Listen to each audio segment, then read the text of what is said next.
10 coats of paint stained in tobacco.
Well, good afternoon, Victoria Taft, the adult in the room on the Adult in the Room podcast.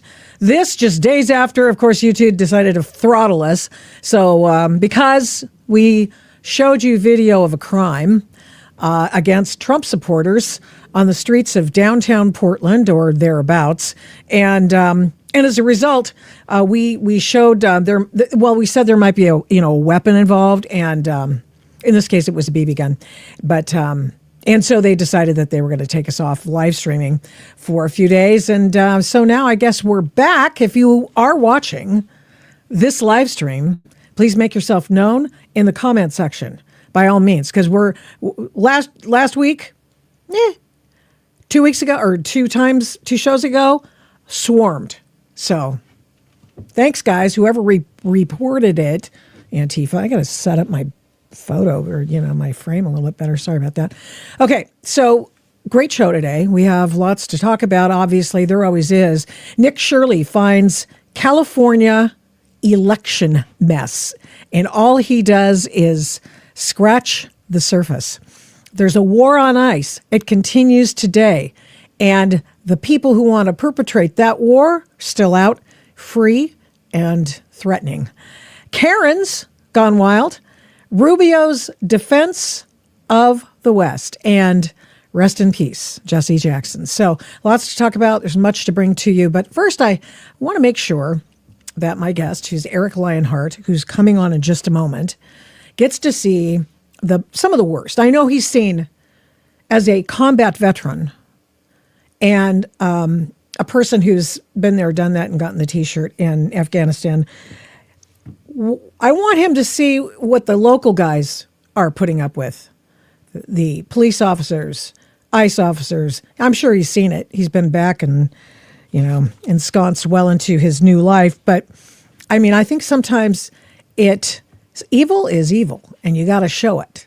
So here's one guy. I'm not even going to get to the point where we talk about all of the horrible things he wants to do, except he definitely has someone he wants to kill ICE officers. So I'm going to bring him up on here, and we are going to watch this absolute Looney Tunes. My name is Kyle. I'm Antifa, and there's so much rage in me that I've had to record this like 15 times trying to get the message out. He's also been arrested because he's, threatening officers. So you'll be very happy to know that he's being rolled up by somebody and he's been charged. They fucked up. Okay? Excuse Go the watch French, my other by the way, videos. Doesn't everybody. matter if you're not here and you're not caught up. You've missed the fucking fight. But if you are, it's time to suit up. Boots on the ground. Nicollet and fucking 26th. My house is 4 blocks away. Anywhere between Franklin and Nicollet and 26th and Nicollet. Show up, ready to go. Okay, not talking about peaceful protests anymore. We're not talking about having polite conversations anymore. I am talking specifically to my fucking followers. This is everything I have fucking talked about, and this is exactly what I said was gonna happen. Is that a tax This fest is he's got on? exactly what I said was gonna fucking come when we didn't fucking go and march on fucking Whipple with guns. Yeah, with guns. Okay, so he's we're gonna take him off because he cray. Okay, he is crazy. Okay. So that guy's been rolled up. He's Kyle, the Antifa dude. But there's some people who are still out there. They walk among us and they vote and they're scary. How about this chick? I thought of something good. I think it's something weird spot. Sabotage tactic, or at least scare tactic. All the medical providers, grab some syringes with needles on the end. Have them full of saline or succinylcholine. Whatever. That will probably be a deterrent. These are nurses. Be safe. Okay, for today's resistance tip, I vote. Anybody got any poison ivy, poison oak in their yard? Get some of that up with gloves, obviously. Get it in some water, like a gallon of water. Get the poison ivy oak water, and I'm gonna put it into a water gun. Aim for faces, hands. That's going to fly, honey. Are the single ladies where these ice guys Why do they all look the same? have a chance to do something, not without risk, but could help the cause for sure. Get on Tinder, get on Hinge, find these guys. They're around. They're an ICE agent. Bring some X-Lax and put it in their drinks. I'm sorry, what? You can put X-Lax in drinks and nobody notice? Nobody's gonna die. Not yet. Capacity them, get them off the street for the next day. Okay, you're a weirdo. Okay, then, wait, I'm not done because the weirdest one happened in the last few days and I wrote something about it on PJ Media and I mean, it went viral. With or without me, it was going viral, but my story went viral as well. So let's take a look. Here's this happened in What are you Washington doing? State. What am I doing here? Why are you here? I was just doing a collision report, ma'am. Okay. Okay. Are you guys going to be here much longer? Till I'm done doing my job. Because one of the teachers, when I dropped off over there, said y'all been circling since about 8. Okay. Well, I'm just doing my job, so the quicker I do Your my job job... at the elementary school since about 8 a.m.? Wow. I wasn't here at There was 8 a a.m. collision here at the elementary school? You have a good day. Imagine being her husband. My God. I'm going to continue to do my You job. work for us and you're scaring these families. Okay. Well, You I'm should gonna probably continue go to do my your job where your job lives. Okay, Because I don't so- see that it needs to be right here all morning. Okay. I'm going to explain something. The person that I was just working with left approximately 5 minutes ago. This was a collision report. I'm doing my job. Can I you gave them all their information. Can you maybe, like for a second, acknowledge that you could be a really upsetting sight for people right now? Look, ma'am, I'm just doing my job. I okay? get it. So- I get it. But like for us to be able to collaborate with y'all at all going Y'all? forward, you're going to have to show us some humanity. You're going to have to show us And I that was you just- understand the circumstances and the feelings that you evoke. Because like, it would be so rad to feel So like you're rad. here for us. It would be so rad to feel like you I say rad all the time as a holdover from the 80s, and I have to say, she just ruined it for me. guys get it and understand I mean, that you are ultimately, I actually am- the defending line between us and the fucking fascism. But until like that's Okay. overt, until Well- that's overt that you're part of our community, Okay. Well, ma'am, then I don't think you should be lingering with here. absolutely all due respect, I'm not going to continue to go back and forth. I'm going to try to finish my job as fast as possible. Okay. Okay. Keep in mind that you are cussing. We are in front of a school. So please just That keep is that fair. in mind, okay? I'll give you that. That's fair. Okay, so the quicker I get this Isn't done, she I can nice? leave, okay? Yeah. I'm not really not trying to bother really you, be okay? thinking about these kids and these moms. Look, I get it, ma'am. You know what moms are going through right now, right? I do understand that. I don't. Wait, I'm a mom, and I don't understand what the hell that means. What are mothers going through right now? What exactly are mothers going through that are so much more difficult than ever before? No idea. Overt? Until that's overt that you're part of our community, Well, ma'am, jeez. then I don't think you should be lingering with here. absolutely I don't all think due you should be respect, lingering. I'm not going to continue to go back and forth. I'm going to try to finish my job as fast as possible. Okay. Okay? Keep in mind that you are cussing. We are in front of a school.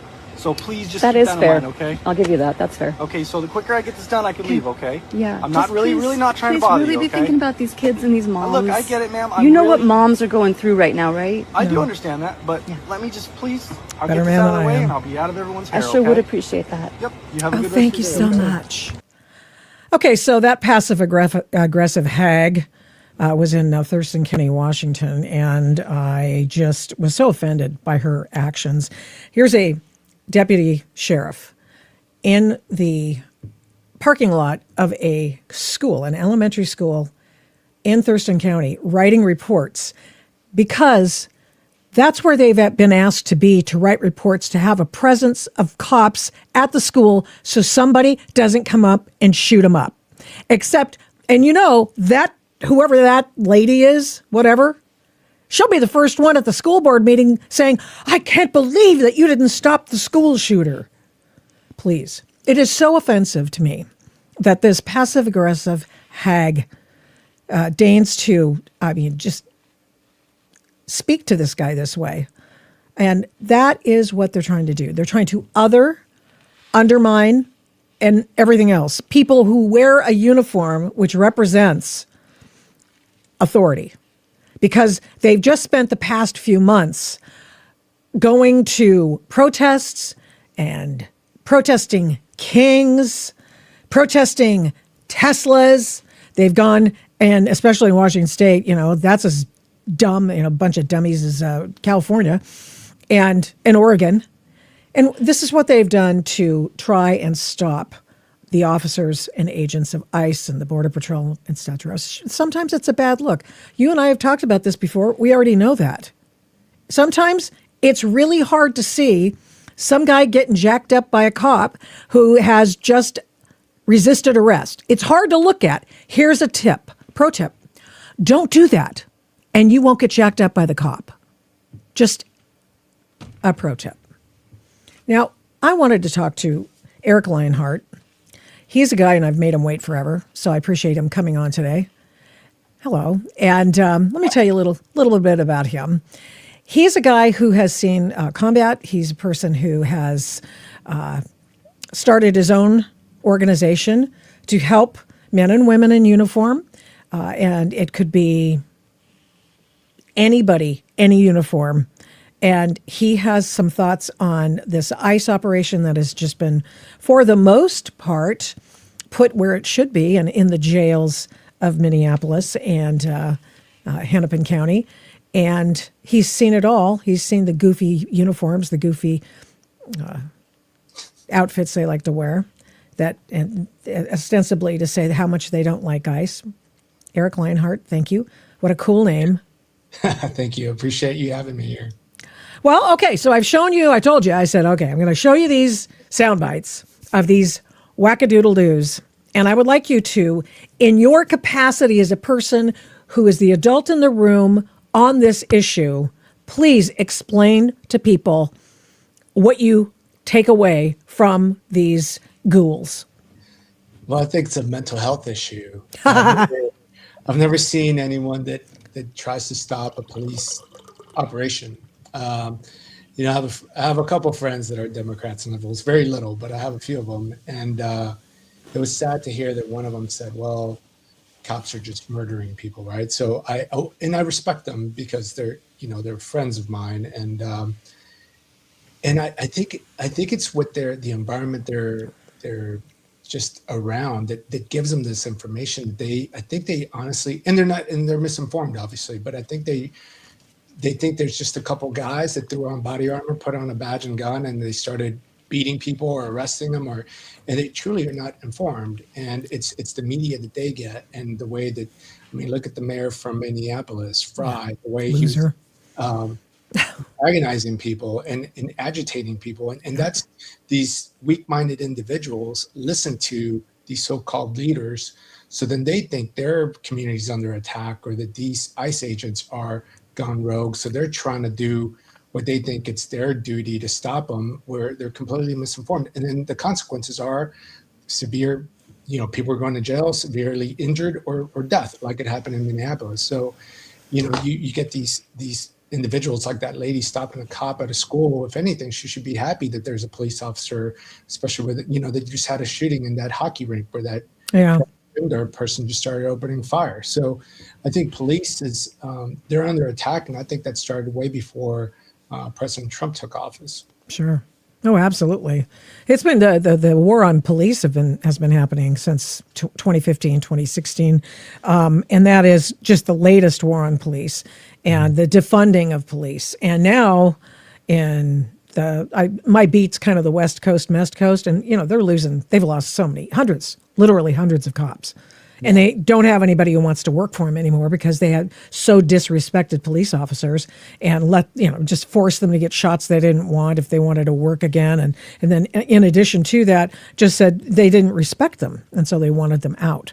So I as a person who has started an organization to pay respect to these people of all manner of law enforcement and military, what do you think you could say to them to allow them to take heart? It's a good question. That's a really good question. When I left the military, my mom said, "Why don't you become a police officer? You like law enforcement." I said, "There's no way that I can handle what these guys deal with. Parents and these passive aggressive people filming you and cussing you out when you're actually trying to help them." And again, I feel bad for them because they're misinformed. Mm-hmm. And to those people, to answer your question, I think if you're on the right side of things and your heart feels like you're in the right spot, and hopefully you have some top cover from the politicians in your area, then stay in the fight, right? You need a tough person to enforce those laws. But at the same time, you got to take care of yourself. And at the most important thing I can say is, at the end of the shift, you need to go home to the people that love you. So if you're not getting that top cover from your DA or your mayor, then I would say you should leave and come to a place like Texas or a red state where they're going to honor what you're doing and really care for, you putting yourself in harm's way. The postscript on that one, the last cop who was being queried in a 2 minutes of hate exercise by that passive aggressive nag, his boss said he was very grateful that woman was taking video of her brave moment of speaking truth to power. And the reason he said that was because, I know, right?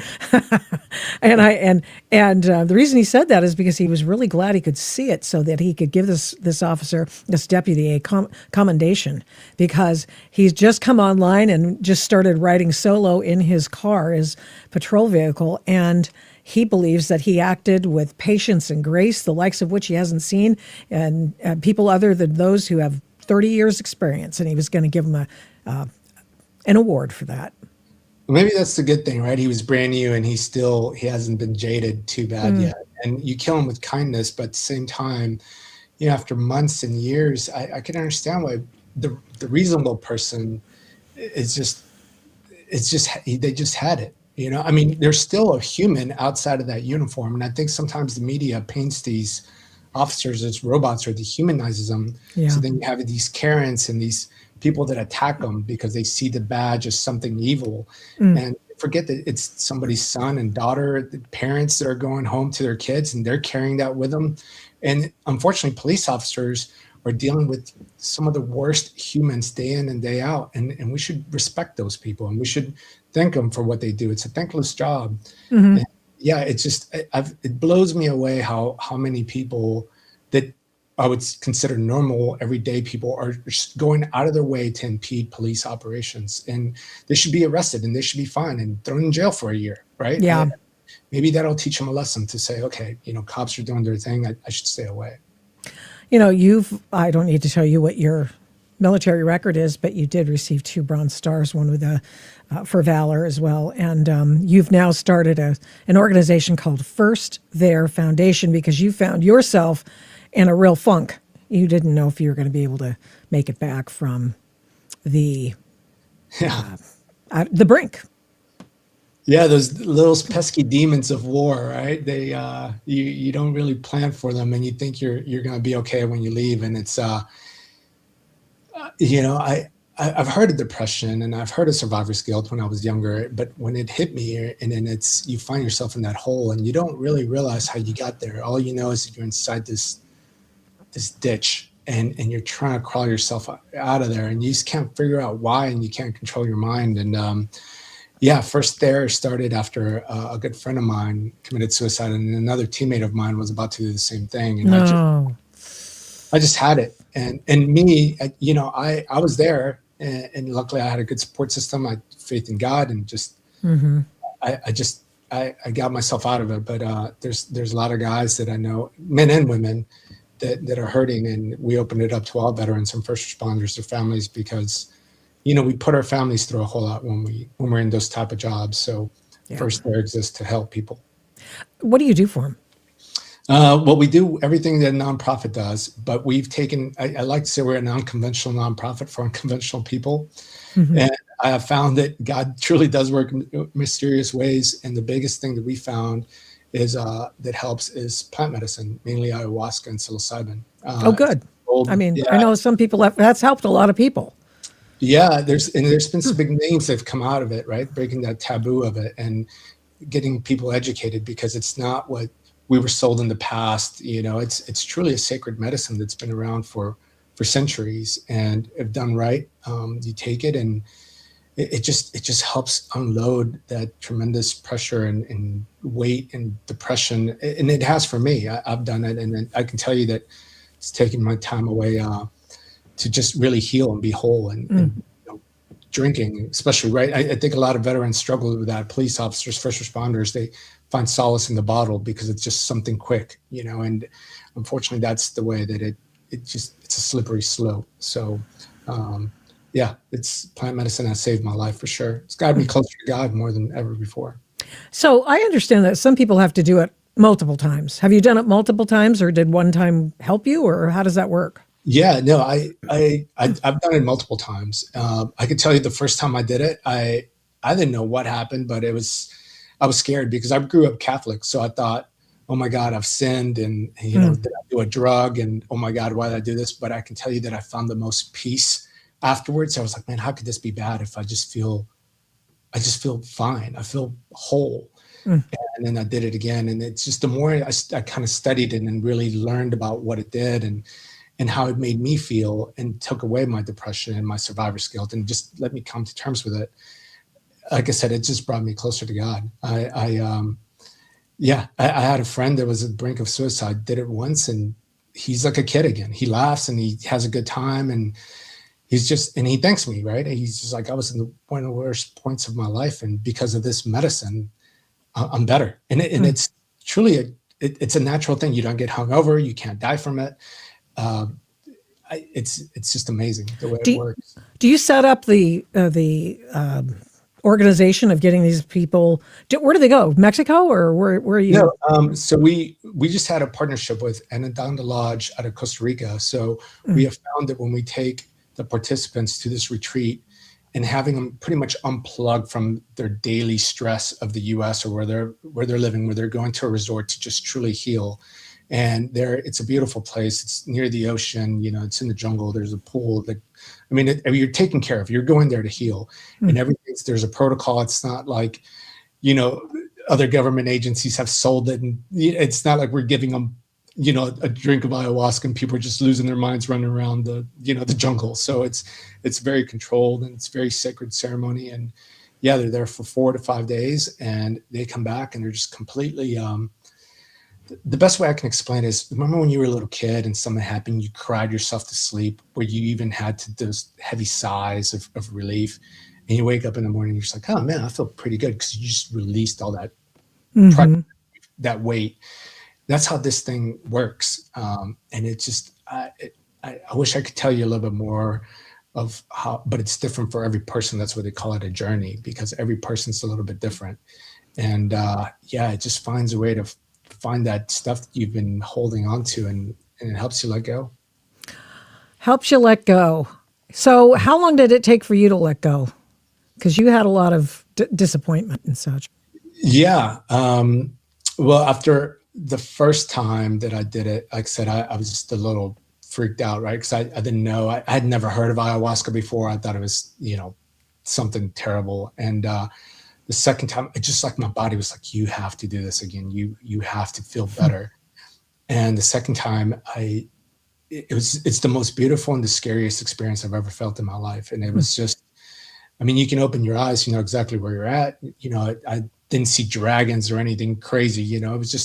It was all about my life, and it was all my childhood stuff. And guys that have gone through, we call it Operation Soul Rescue, they've never seen anything about war. It's always been something to do with your childhood. And I can tell you that your childhood, whether you remember it or not, has shaped who you are today and the way people are and the way they react to things. And for a lot of operators, have had a very traumatic childhood, whether it was one household with one parent, or an abusive parent, or brother, whatever, right? And what they just hardened those kids. And when they join the military and then become in special operations, it's because they want to be the baddest person alive. And you go to war and you go and you feel alive when you're doing that job. At least for me, it did. But when I left that job, I was just completely lost. And then the friends that were killed over there, it was just really a lot for me to handle. I was in the war. To me, I really enjoyed it. I had a good time, but I was not prepared to lose friends of mine that I love so dearly. And all of a sudden I was back in the US struggling, and my friends were gone. And survivor's guilt, like I said, was the thing that I just did not prepare for, which drove me into depression and obviously heavy drinking and stuff like that. But yeah, it's I can tell you that it's just changed my life. And like I said, God works in mysterious ways, and it's right. I'm alive and healthy now, so it's great.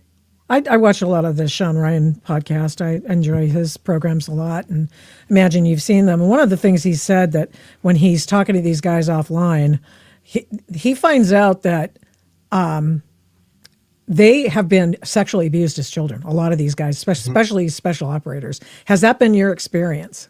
Yeah, there's a couple guys that I know have gone through, and it breaks my heart, right? Because I grew up with them. I went through training together, war together, and all of a sudden they tell me, yeah, this person abused me when I was a kid. And I mean, you just feel rage, right? Because you look at them, you're like, you're such a good human being, and you have just been out there battling with me and putting terrorists away, and now you're telling me that someone that's supposed to love you and take care of you was abusing you as a kid. And in fact, one of my friends told me that, and I said, let's go break his legs. I was like, let's just go and let's go do that. And his answer was, no, he's suffering already. I'm a better person. I'm a dad. I'm a husband. I have kids. It's like, I'm not going to let you or me waste our lives. So I'm destroying this other dude. So, but again, plant medicine it just works. I don't know why it's so, and the government's so anti plant medicine, but the reason is because they need people to stay sick, right? They need to keep people in SSRIs. And I'm not against Western medicine whatsoever. I think there's room for Western medicine, Eastern medicine, and plant medicine. Right? We're a very complex being. And if you heal by doing yoga every day, or meditation, or plant medicine, or floating, or whatever your thing is, if it makes you a better human and a more whole human, then why not, right? And religion, I'm not against religion either. So it's, whatever makes you better. How do people find out about your organization? Where can they find you? Sure, they can go to firstdare.org. The first is not spelled out. It's number one, STTHERE.org. And yeah, there's a thing they can fill out, and Operation Soul Rescue is our flagship program. Obviously, we're a small nonprofit, so donations are greatly appreciated. We also have a store. If you just want to contribute that way and buy a T-shirt or something, then that's great. Get some merch. Why not? Absolutely. Thank you so much. Appreciate your expertise. Thank you so much for your service as well. And thank you much for doing this kind of work with people who may get some benefit from it. Sure appreciate it. Oh, thank you for having me. It was my honor serving this country. Thank you. Amen. Thank you so much. Appreciate it. Eric Lionheart. What a cool name that is. So, okay. So we'll put his info in the show notes. And it looks like we're thinking that maybe it's live on YouTube after getting throttled by YouTube over the last few days because we deigned to show information about an incident involving a pew-pew toward Trump supporters in Portland, Oregon. So I don't know. It seems like it's a little thin right now, but if you have a comment, I want to know if you're watching, listening on YouTube. Usually get a lot of people from YouTube to weigh in. So do that over at the Adult in the Room podcast. Getting some smart aleck people, whatever. Oh, sure. Why not? All right. One thing I wanted to show you to make sure that let's see, I guess I can just do this independently, can't I? Here is a letter. And on Thursday's program, we are going to unpack all the latest information that we've been able to divine about the Epstein files. And one of the things that could be a huge repository of information is based on this letter from Congresswoman Nancy Mace. And she has sent John Ratcliffe, who is the current CIA chief, a letter asking for all of the information about the Jeffrey Epstein connections with the CIA. And as we've mentioned before, Jeffrey Epstein, in all likelihood, worked with intelligence because he was bankrolling a lot of the guns and stuff like that and financing that these secret ops need to have happen in order for them to take place. Because guess what? They don't just go to the bank for them. They go to people like Jeffrey Epstein, who was a financier who could work his way around Bear Stearns for a while. And then eventually through, remember there was the CIA bank, BCCI, and the Khashoggi connection and all the other folks.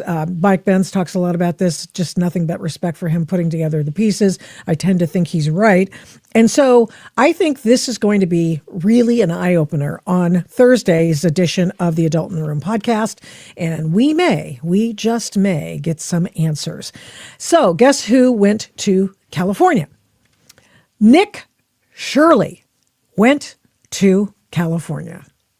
Now you think, okay, well, the last time we saw Nick Shirley, he was finding out about the fraudulent leering centers in Minneapolis and throughout Minnesota, about all these literally hundreds of millions of dollars pouring in to these places.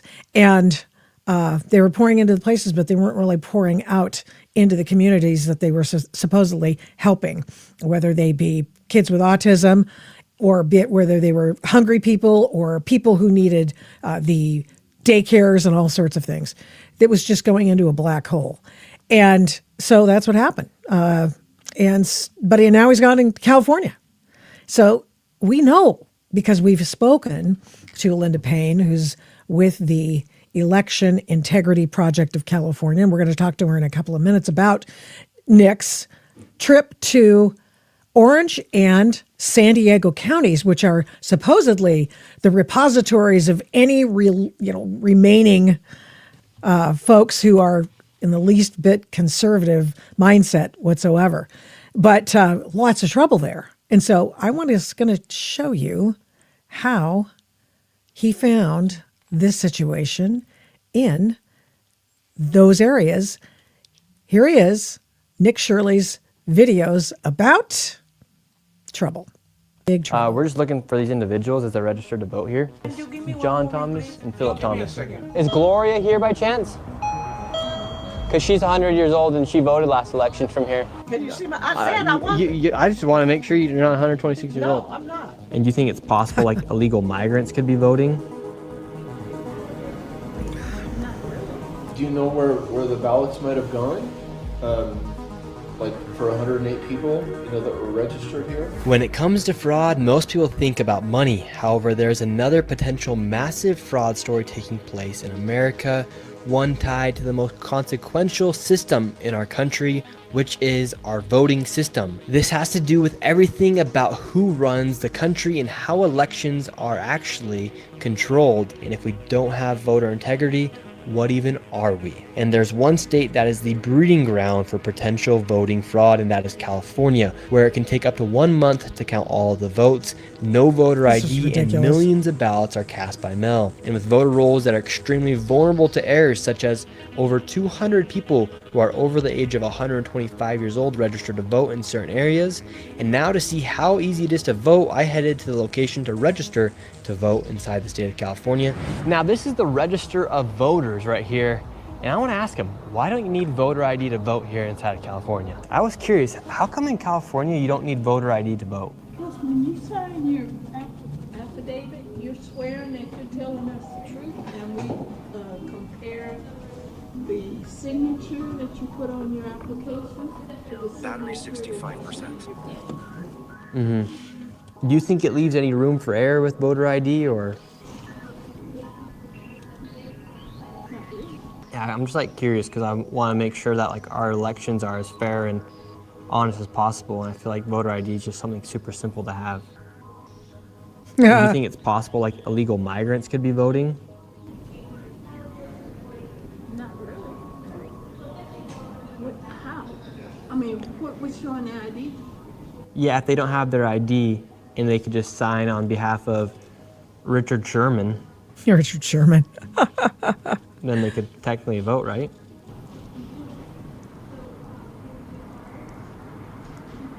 Oh, come on, lady. Put your thinking cap Yeah, on. but what if they just don't care? What if like Richard Sherman and Bill? Okay, hold on. Richard Sherman, formerly of the Seattle Seahawks. I'm sure there are many Richard Shermans, but whenever I think of Richard Sherman, that's the guy I think of. Now, so what he's saying here is that there are people who are voting in places that are not technically homes, nor are they legal places from which a person can sign up to vote. They can't register to vote from a P.O. box, for example. For example, I've had, I will have it's almost like a P.O. box place, but it's an actual address. And I think you can probably do that there if you don't want somebody to know where you are, like, for example, Antifa, that kind of thing. But, you can't live in a P.O. box, which is what he's talking about here. The other thing is that he has, and he'll find out from Linda Paine, with whom we're going to speak in just a little while, about the fact that people are, what do they call it? They call it impersonating voters. They're impersonating voters, not fraud per se. They're impersonating someone who actually has a ballot, and that's going on at a wholesale level. Here is more from Nick Shirley and his latest. Billy Bob Joe just don't care.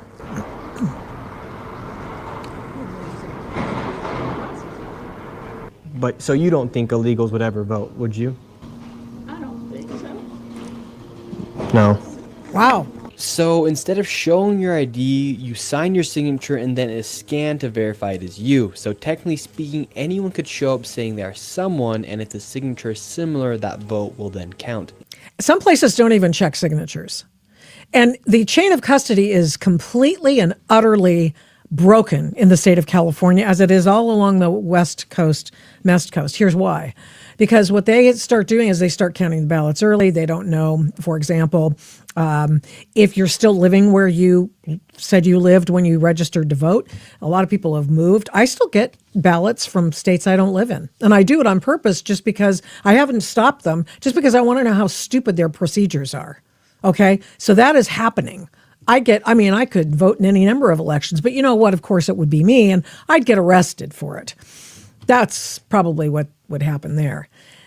And right now, the really agitating thing for me is that the U.S. Senate could fix this by requiring people to show identification and proof that they are citizens for the first time they sign up to register to vote. And for my part, get rid of motor voter. That has just been a huge issue. And some people don't even want to get signed up to vote. They just go, well, I just got here from Mexico, or I just got here from, fill in the blank country. And then all of a sudden, they're getting jury summonses. They are getting all kinds of, they're being summoned to do things, or being sent a ballot, which is illegal. In the state of California, I read about this recently the other day, as a matter of fact, like last week or something. And it was this. So there was a guy who couldn't speak English, and it was just he gets on a jury. He gets on a jury, and he doesn't understand the jury questions. He doesn't understand the words guilty and innocent, and he doesn't understand them. And all of a sudden, a guy who is a total pervert gets cut loose, and he'll have to be retried because this guy, I don't even know if he's legally in the country, but I know he can't speak English. There should be a minimum amount of English competency to get on a jury. And this guy had none of it. In fact, he was an alternate, so he hadn't been put into place at that point. And, for example, he's still on the jury, but they didn't bring him in. And then somebody had to go. Somebody says, I can't do it. So that guy becomes an alternate. And that guy doesn't understand a damn thing they're saying. And the person who's in charge, they choose a jury foreman. Ever been a jury foreman? That's fun. And the guy sends a note to the judge. And the guy sends the note to the judge saying he does not understand English. We don't have confidence that he understands guilt, innocence. We don't think he understands jury instructions. We don't think he understands much of anything. You know what the judge did? Nothing. And when later it comes out, the note from the juror is found, even though the judge blew it off. Guess what? That guy got a new trial. His previous guilty verdict, the guy voted guilty. So, you could, if you wanted to, just blow it off and go, well, the guy voted right anyway, blah, blah, blah. Well, guess what? That's not right either. He was denied, that pervert, a fair trial. I know. I know. It was a well-known case, by the way. And that guy is going to get a new trial. And I believe that they should have a test to determine whether or not someone understands English. Okay? And anyway, it's ridiculous. So here's Nick Shirley, looking at the California voters, what's going on. He's going to places where we have post office boxes where people live. You can't register to vote from that. And other places. It's very similar to what we found in Nevada. Remember when we had the Public Interest Legal Foundation that does nothing but election law. And they found people who were registered to vote in casinos, people who were registered to vote in liquor stores, people who were registered to vote on blank pieces of ground where something had never been built. It was a joke. Anyway, back to Nick. And with millions of people voting, it leaves room for fraud to occur. Just take these two examples. A Southern California woman is facing 5 felonies after registering her dog to vote in 2 elections. The dog's vote was even counted in one of those elections. Those behind the stunt say she did it to show the flaws of the current system. Hundreds of people who cast votes according to state records, but we found they've been dead for years, including a woman who died in 1988, and records show she somehow voted in 2014, 26 years after she passed away. Then there's Julita Abutin. Records show she voted in Norwalk in 2014, 2012, 2010, and 2008. The only problem is she's buried here at Forest Lawn. Abutin died in 2006. That's voter Is it impersonation. possible your mother voted in 2014? There's no way. Abutin's daughter Maravik says it's certainly impossible that her mother voted, but the LA County Registrar confirms they have signed vote-by-mail envelopes with her mother's name for the 2014 and 2012 election, even though she died 10 years ago. They still don't check signatures in the state of California.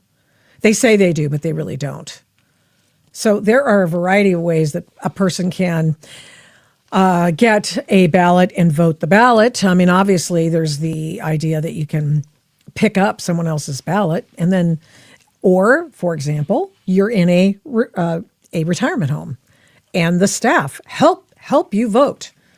And those, you would have an amazing voter turnout in those places, like 80% voter turnout. There have been cited cases where 80% of the people in this retirement center with a bunch of old people with dementia have voted. Well, wait. At a higher rate than the general populace? Why, as a matter of fact, yes.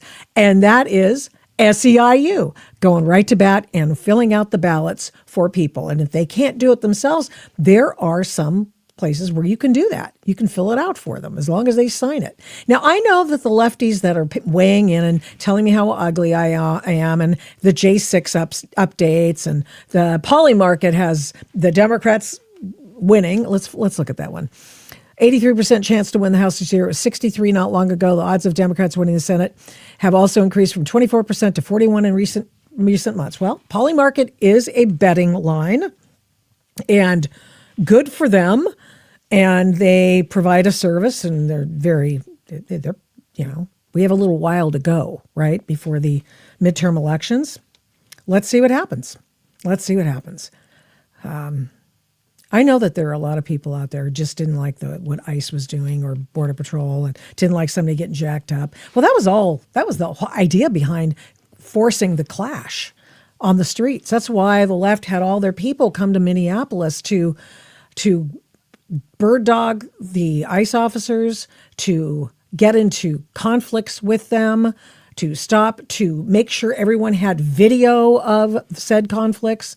And then they urged people to determine what their willingness to break the law was. And if they were willing to go to jail, they, by all means, do what you have to do to stop them. And that's what they did.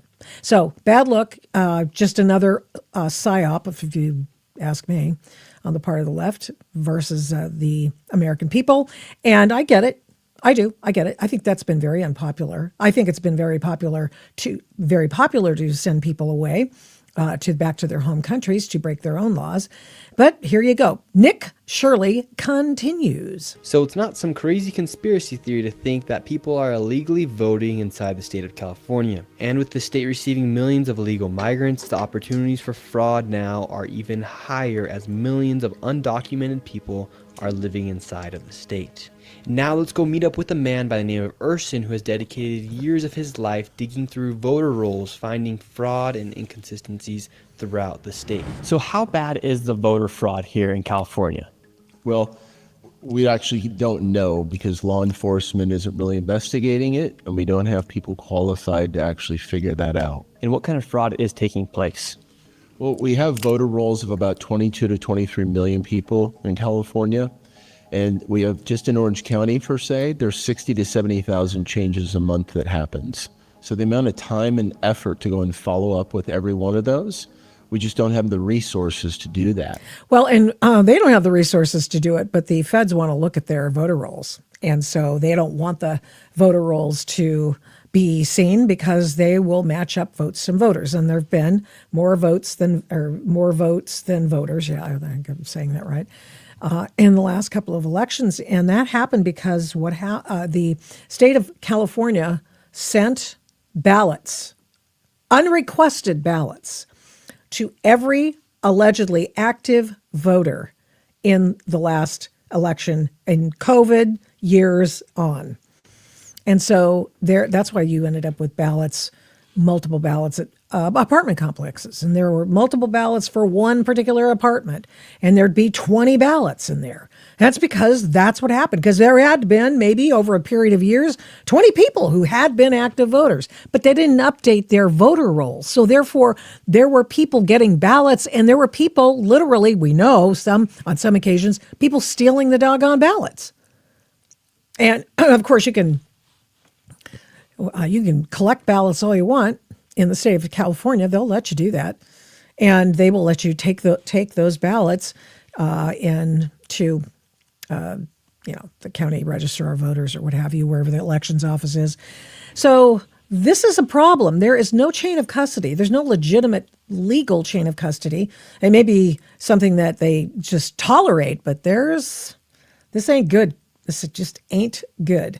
Here we go, continuing with Nick Shirley's report. And so what information have you been collecting about the voting fraud here in California? We have people that are still in our rolls from 2008 that are still getting ballots mailed to them that haven't voted in 18, 16 years. So they're inactive. And so if they haven't voted, what's the problem with them receiving those ballots? Well, sometimes there's votes that happen later on with someone that hasn't lived here for 12 years. And we found several occurrences of that. And when we turn that in, those are treated as independent incidences that don't affect the outcome of the election. So they're highly disregarded from our concerns as voters. That's voter impersonation. So that's, okay, well, I'll just vote that ballot. And so they blow it off. So I noticed that the left is very keen on suggesting that there's absolutely infinitesimal voter fraud going on. And indeed, voter fraud may be very infinitesimal because that is what they can catch, right? Voter impersonation, almost impossible to prove, even though we know it's happening. To the extent we know it's happening, we don't know. But what we should do, what should be going on in the U.S. Senate right now, if you're unwilling to do what you can to strengthen and steelman the way in which we vote in this country, one person, one vote, and you're afraid to do that in the Senate, John Thune, shame on you. That's an affront to right and wrong. That is an affront, period. So they're having an argument right now. And the argument is over. Well, we don't want to break the filibuster to get a vote and do a simple majority to approve the SAVE Act. It's the Save America Act, right? So we don't want to do that. But they could do it, and they don't have to break the filibuster to do it. They just have to do a filibuster. And they say, okay, we're going to open it up, and we're going to allow the Democrats and the Republicans to speak and actually do a filibuster. And it's going to take some time. And it's not going to be easy, but it will certainly put into high relief the importance of having identifiable voters who we know are citizens in this country who are only given ballots, and limit the amount of mail-in ballots. In fact, I'd love to see the mail-in ballot go absentee only, and you have to actually state why, and you have to prove who you are. There's nothing wrong with that. Oh, well, black people don't have driver's licenses. That is absurd. Absurd. Did you ever see this? Where, people are so offended that they assume that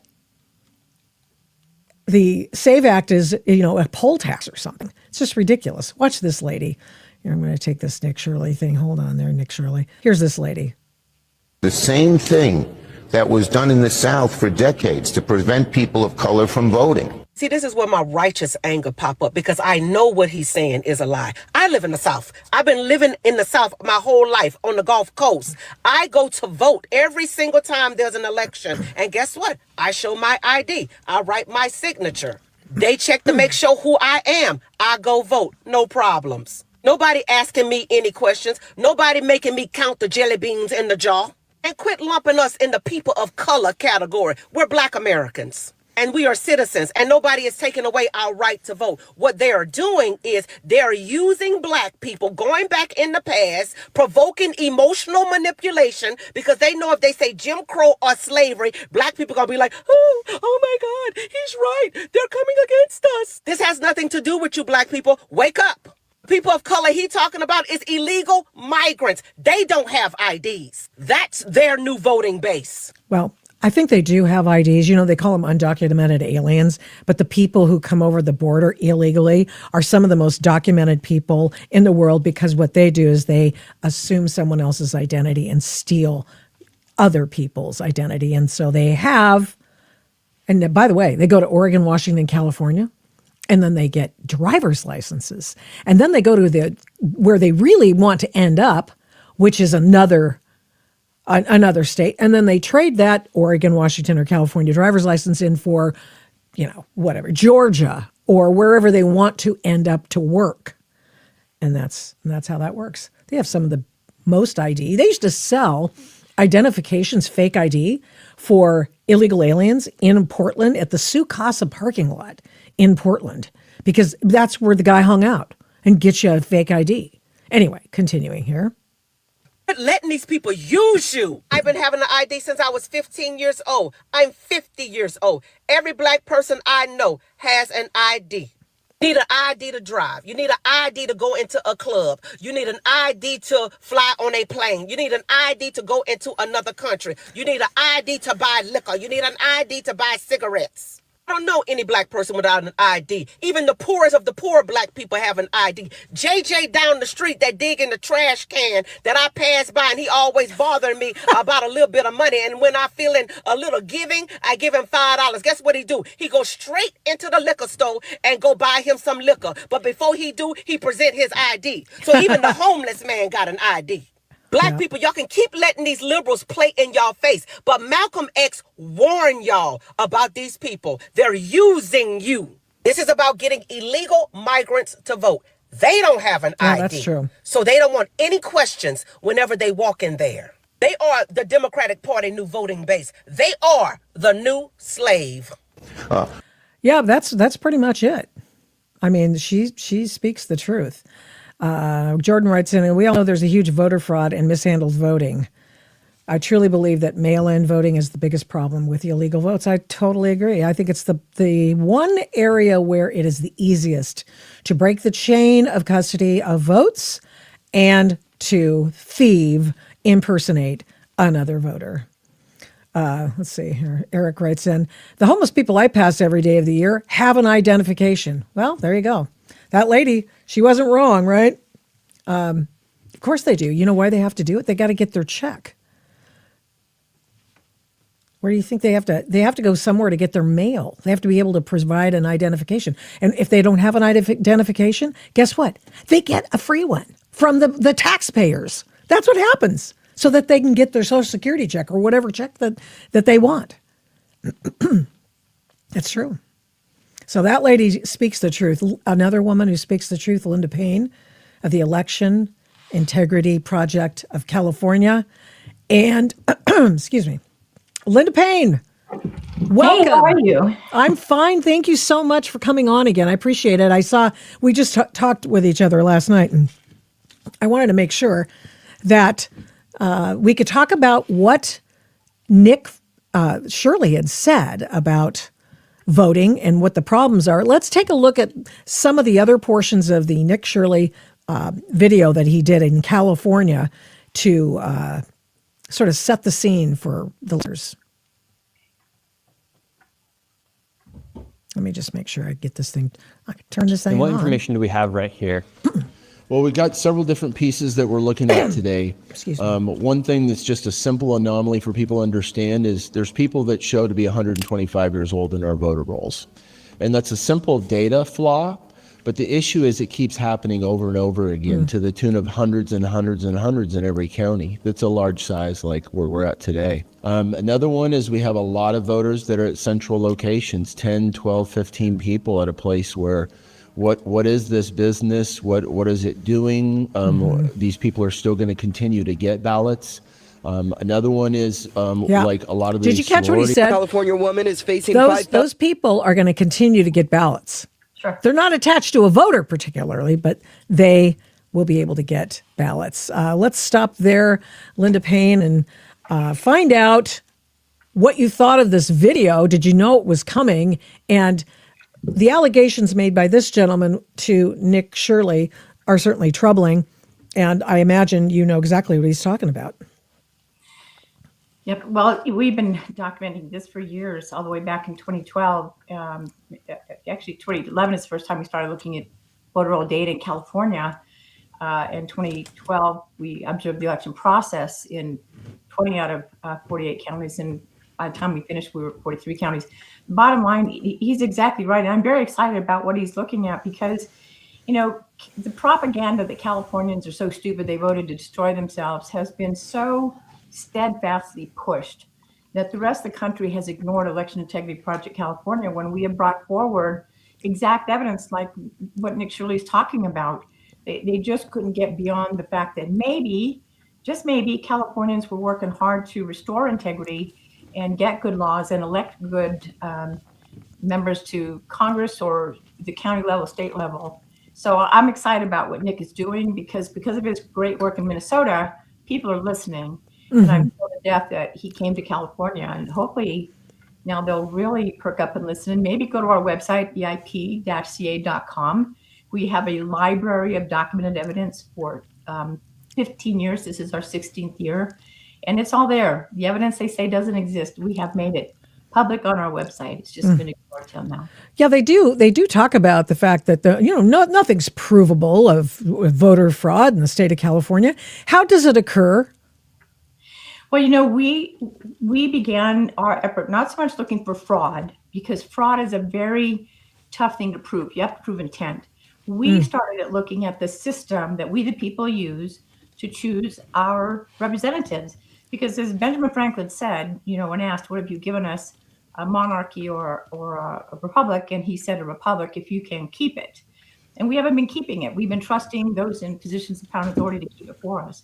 So the question goes, if we are a form of government based on we the people choosing our representatives, then the system we use has to be like a vault, nothing in, nothing out. And that's what we've been doing for 16 years, looking at the process. And we have proven the process of California's election system, all of it, all the laws that created the system is corrupt, and it's created somewhat of a Gordian knot of corruption with entry points of corruption, where those who know where the entry points are, like voter rolls with people who have 125 years old or their address is living under a bridge.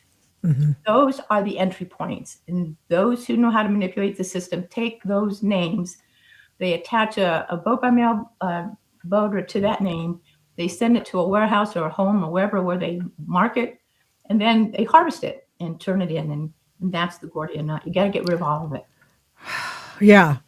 So, well, let's watch a little bit more of the Nick Shirley video, and let's find out what else he has to say, and we'll have you riff on it a little bit. Felonies after registering her dog to vote in 2 elections. The dog's vote was even counted in one of those elections.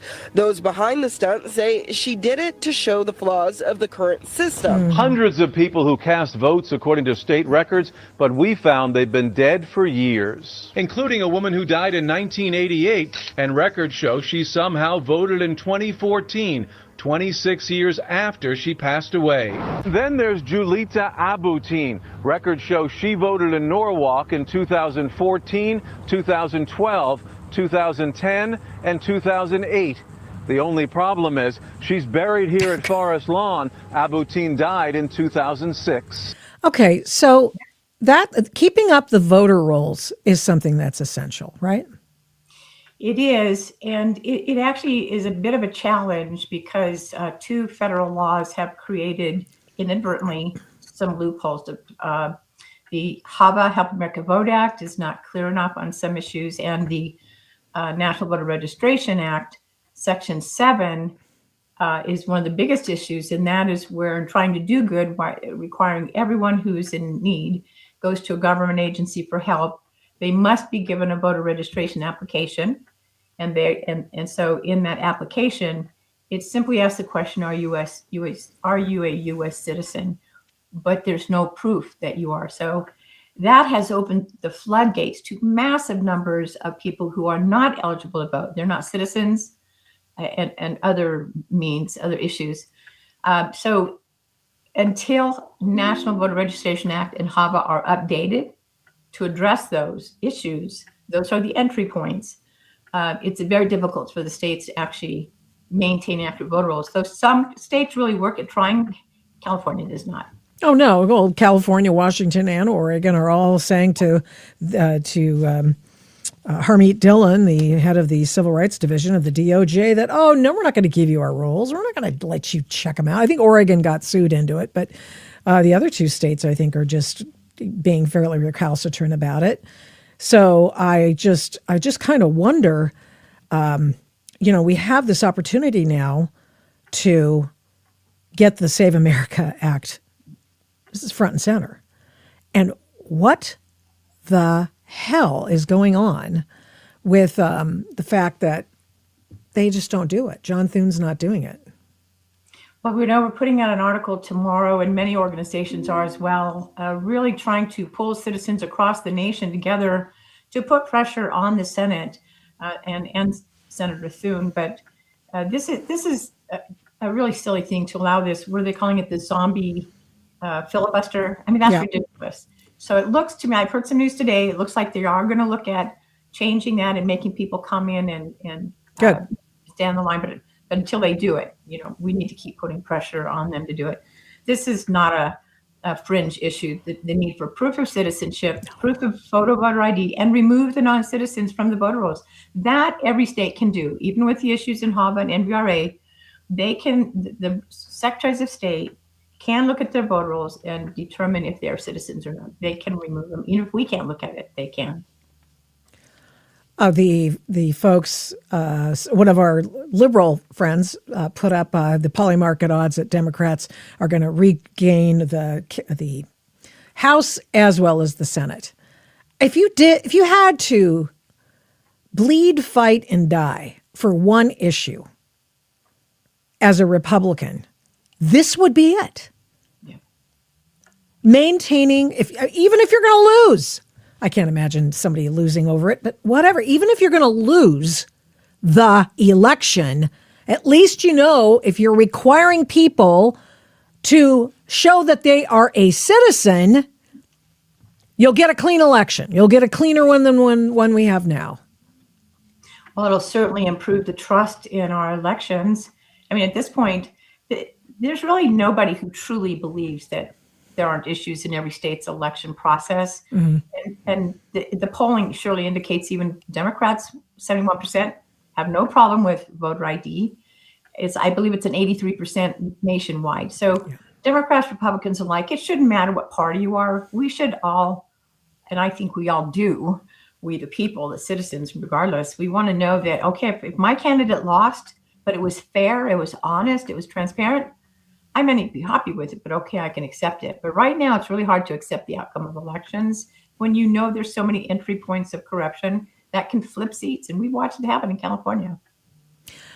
In 2018 is what you're talking about, right? 2018, 2020, 2022, every year. What's happening there? Can you explain that?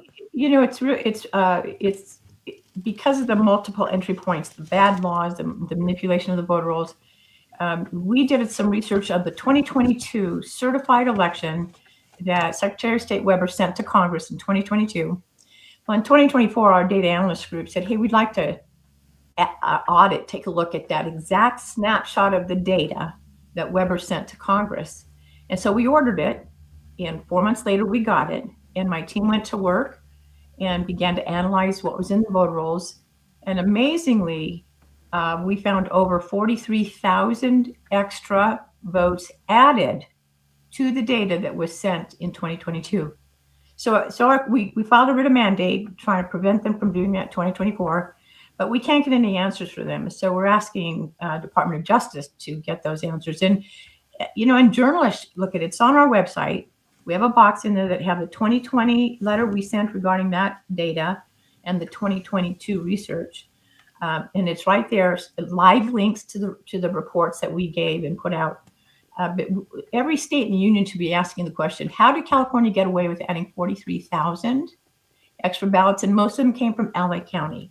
And where were the seats flipped in 2022? Right down there. They were tapped into LA County, Orange County, and some districts cross over from LA County to Orange County and even San Diego County. Yeah, so Nick Shirley went to Orange and San Diego counties, which is where they did this at least initial video. The areas where we're told that, more conservatives live. So, I mean, it's just a hot mess everywhere. Right. There's really no safe county. There are many county registrars trying to work hard to do a better job, but LA County, here's a concern. LA County is the largest county in the country. It is larger than all but 5 states.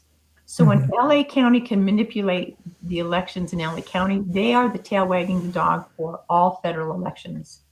And so every state in the union should be mad as hell.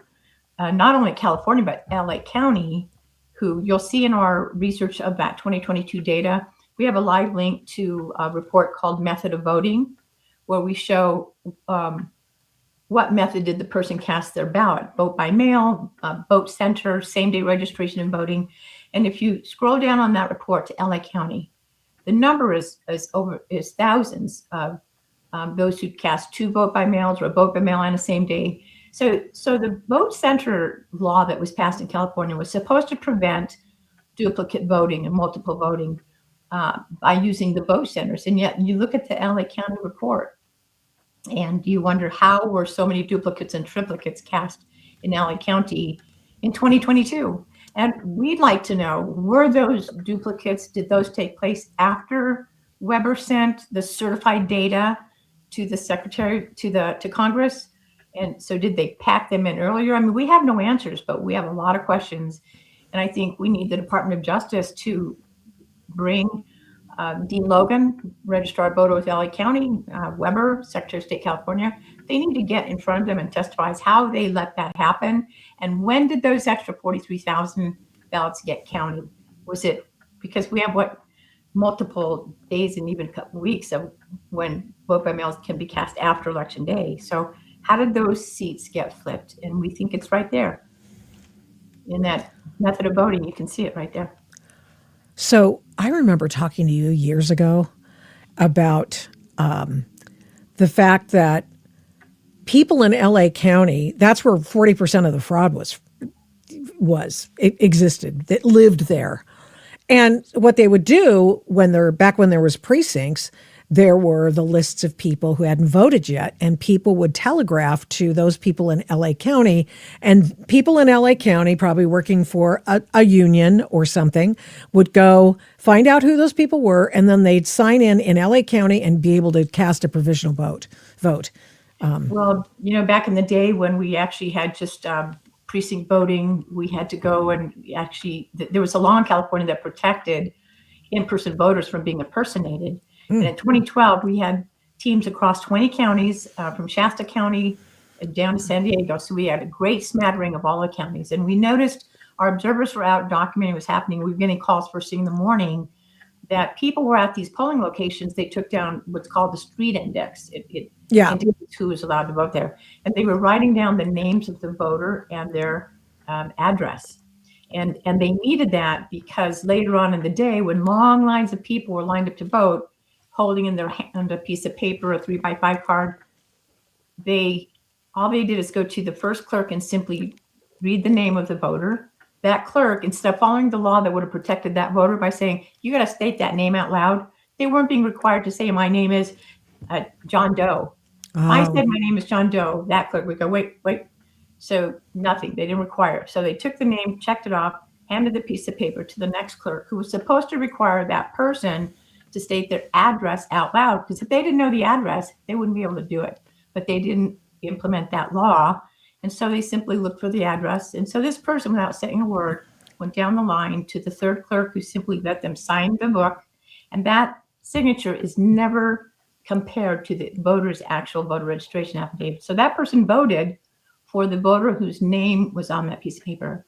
And by the evening of 2012 election day, we were getting calls from across the state from our observers who were there saying people were coming in outraged because they went to vote after work or after school and were told they already voted. And sure enough, it looked like they had, but it wasn't them. It was their name and address that got logged in and voted. And that's when we saw big flips in 2012 as well. And we know that we believe that's when those who were trying to put in place a system that could be manipulated began to test the fence of what could they do if ballots had to go in an envelope where they had to be processed by someone else. And Pew Research Center in 2012 said California cast 40% of all provisional ballots nationwide. Because all those voters who came in the evening, they were given a provisional ballot and said, you can vote, it's okay, you can vote. Provisional ballot, put it in an envelope. But those don't count if it's shown that they voted in person. And it looked like they voted in person. So they were lied to. They didn't vote, but they cast a provisional ballot to feel better. Wow.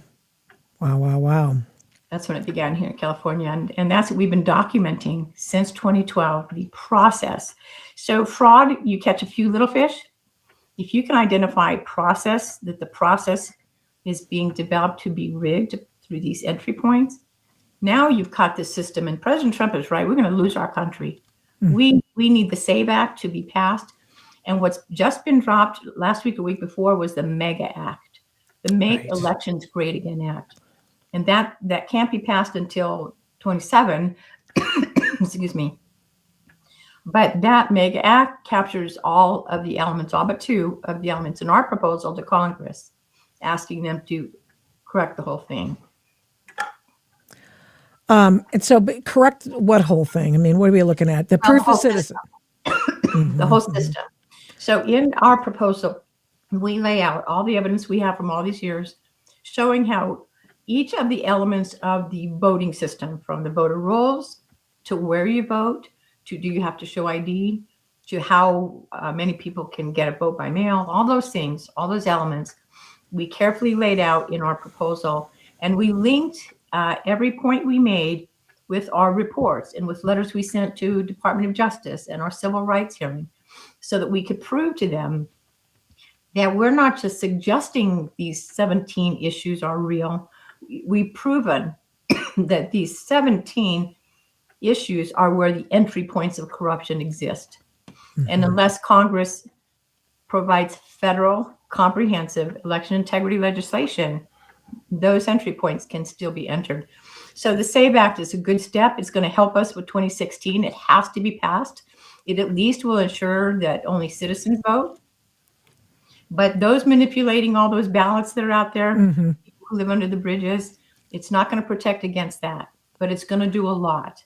It's going to give us a better, more honest outcome in 26. But right now, all through this year, citizens need to be on it with the MEGA Act and support members of Congress, press them to get that passed. We'd like to ask Congress to amend it and add one more thing. They didn't include the top two primary. Yes. We'd like them to add that to the MEGA Act. Just stop it. And send it through. That if they could do that, they will have taken that Gordian knot and, like with a sword, and cut it in half, and that's it. Then our system really is more like a vault.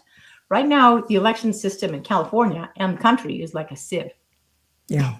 But it needs to go back to being a vault. I'm looking at your MEGA Act, Make Elections Great Again. Require paper ballots or voter verifiable device assisted ballots. Why is it important? And I know President Trump talks a lot about the paper ballot situation. Explain to me why that's essential. Well, unless you have a paper ballot that's watermarked like money, paper ballots can be manipulated. You can make copies of them. We've documented that. Yeah, that's happened. Making copies of them, stuff them in those ballots that were mailed out to people who don't exist, duplicates. That happened in Pennsylvania too in 2020. Across the country. It's no longer just California. It's the whole country. Prohibition of vote tabulation until 8 p.m. on election day. What are they doing with them now, and why would this help? You know, we've always had a problem in California because we saw it all the way back in 2012, our first time out. Everyone's in line ready to vote, and they finished voting in New York. Right. And so they've tabulated in New York, and the media starts talking. Oh, here's who's winning this county, whatever. And you can see it by the time you get to California on the West Coast. People say, well, why bother then? And you see people leave the lines, the discouragement if they've already called the election for President so-and-so. And the polls are still open in California. Mm-hmm. It's even worse in Hawaii. So no, to be a true, fair, honest election, we have to, the tabulation has to stop on election day, period, end of story. Ballots have to come in. And we didn't put it in there, but we'd like to ask the media to respect the West Coast. And you can make predictions all you want, but when you start calling it, and California hasn't even voted yet. I mean, that's another entry point of corruption, that the media has way too much power to determine the outcome of elections by suppressing the vote of people on the West Coast. Yeah. I mean, I thought they stopped that. Remember, well, I mean, what do I know? I just have been in the media for years. I just thought, remember when I think it was Jimmy Carter's election, and people just got out of line. Oh, he won, so therefore, it's over, kind of a thing. And I didn't realize that they were still doing that with regularity. 2020 Fox News called the election. Oh yeah. For Biden. In Arizona, the ballots from northern Arizona hadn't even been driven down to Maricopa County yet, and yet it was called. So that's what I mean. That's just wrong.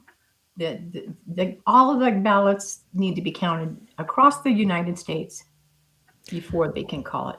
Have you ever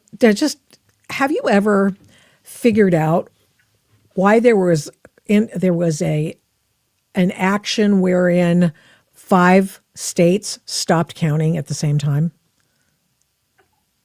You know what? We've never figured out how all of a sudden these 5 states just stopped counting at the same time. But what we do know with some of the voting machines like Dominion, in California, we've identified that certain counties at a certain point stopped counting, like Ventura County stopped counting at 5 o'clock, and all of a sudden they started counting later.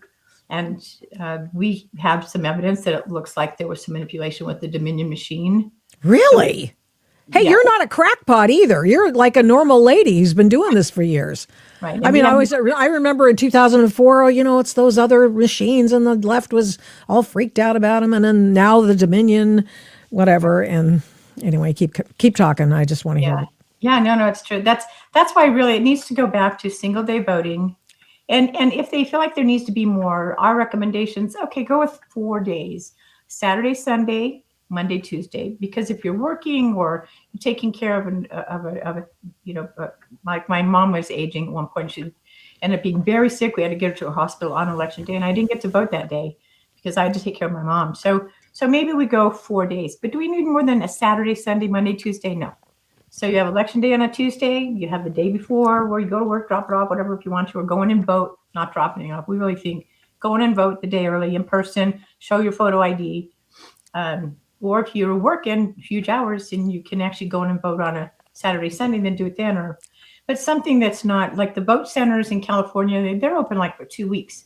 And we've already shown nobody comes in 2 weeks early to vote in person. They just put their vote by mail ballot in. So how is it that they can man those voter places, and yet on the election night they have to go home early? They just can't stay late to count votes. What's going on there? Very suspect in our opinion as well.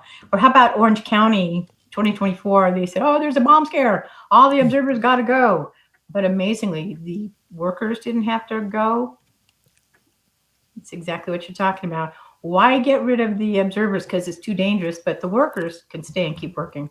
Yeah, there's too much suspicion around it. And that's why there's no confidence in the election process. And that's why the SAVE Act has to pass this year to at least protect what it can. But for next year, as the mega act goes through the House and the Senate, the citizens need to become as educated as they can about it. And that's what we've been doing, is educating them about why these elements in the Mega Act have to be passed. That will eliminate the entry points of manipulation. And there are so many. Okay. So citizens together, we need to get behind both of them. One this year, and the Mega Act will pass 27. Let's hope to your lips to God's ears. Okay, this is an interesting one. I don't usually get into conspiracy theories too much, but rumor is, according to Leo Zagami, China owns the Democratic Party, including Newsom, pretty much the entire state. 54 electoral, I think, votes, cost plenty, lots of corruption. Anything about that rings any bells for you? We really stay away from rumors. Our organization has always been based on fact. And if we don't have the evidence to stand behind what we're saying, we don't say it. Right. Because there's too much out there. We want people to trust our evidence. So, and to me, it doesn't matter what that rumor was. The facts are damning enough. We think that's what should be taken forward and proven that the system has to be eliminated and the Mega Act must be passed. I imagine that somebody, people ask you questions like that just so that you'll step into a big political cow patty and get smeared with it. Here's a little bit more of this report that Nick Shirley had compiled. Here's a little bit more. I want you to watch it with me, and we'll talk about a little bit more of this on the other side. Is it possible your mother voted in 2014? There's no way. Abuteen's daughter Maravik says it's certainly impossible that her mother voted, but the LA County Registrar confirms they have signed vote-by-mail envelopes with her mother's name for the 2014 and 2012 election, even though she died 10 years ago. So it's not some crazy conspiracy theory to think that people are illegally voting inside the state of California. And with the state receiving millions of illegal migrants, the opportunities for fraud now are even higher, as millions of undocumented people are living inside of the state. Oh, that's true. Now let's go meet up with a man by the name of Urson, who has dedicated years of his life digging through voter rolls, finding fraud and inconsistencies throughout the state. So how bad is the voter fraud here in California? Well, we actually don't know because law enforcement isn't really investigating it, and we don't have people qualified to actually figure that out. And what kind of fraud is taking place? Well, we have voter rolls of about 22 to 23 million people in California. And we have, just in Orange County per se, there's 60 to 70,000 changes a month that happens. So the amount of time and effort to go and follow up with every one of those, we just don't have the resources to do that. And so what information have you been collecting about the voting fraud here in California? We have people that are still in our rolls from 2008 that are still getting ballots mailed to them that haven't voted in 18, 16 years. And so if they haven't voted, what's the problem with them receiving those ballots? Well, sometimes there's votes that happen later on with someone that hasn't lived here for 12 years.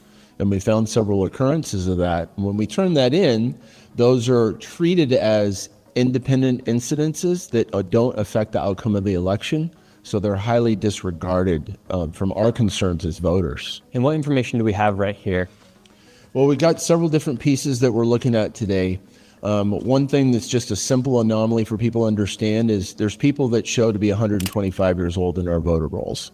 And that's a simple data flaw, but the issue is it keeps happening over and over again to the tune of hundreds and hundreds and hundreds in every county. That's a large size like where we're at today. Another one is we have a lot of voters that are at central locations, 10, 12, 15 people at a place where what is this business? What is it doing? These people are still going to continue to get ballots.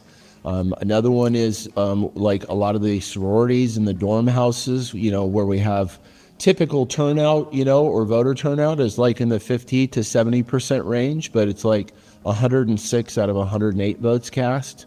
So it doesn't mean that that's fraud, but it means these are out of the normal order of what happens. And so that's what we're going to be going around and looking at today and seeing what's out there and what we can find. We have a system where you can register to vote in California without a driver's license number or social security number. It's ridiculous. Why do we allow that?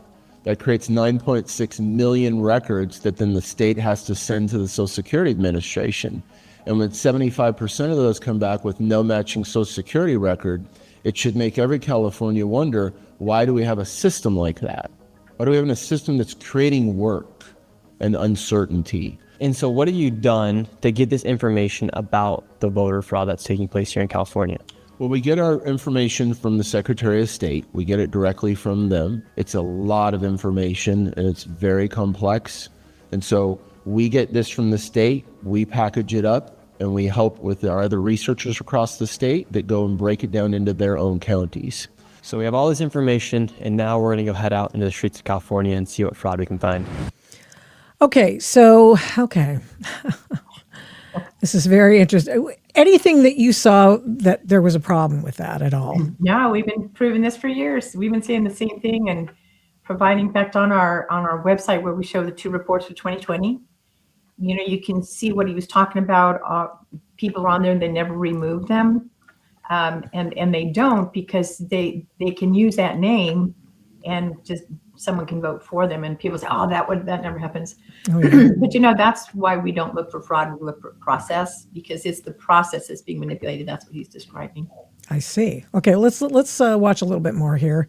This is Nick Shirley's report at his X account, Nick Shirley, and where's the first place we're going? We're going to the local retirement community, and the reason this one is just kind of particularly odd, you got 45 people registered and 41 of them actually turned out to vote in the last election. So that's just, again, not typical for 55 to 70% turnout. So it's a mental crisis senior, rehabilitation center. So we're just going to go there and see, is there 45 people there? Is there beds? And check it out.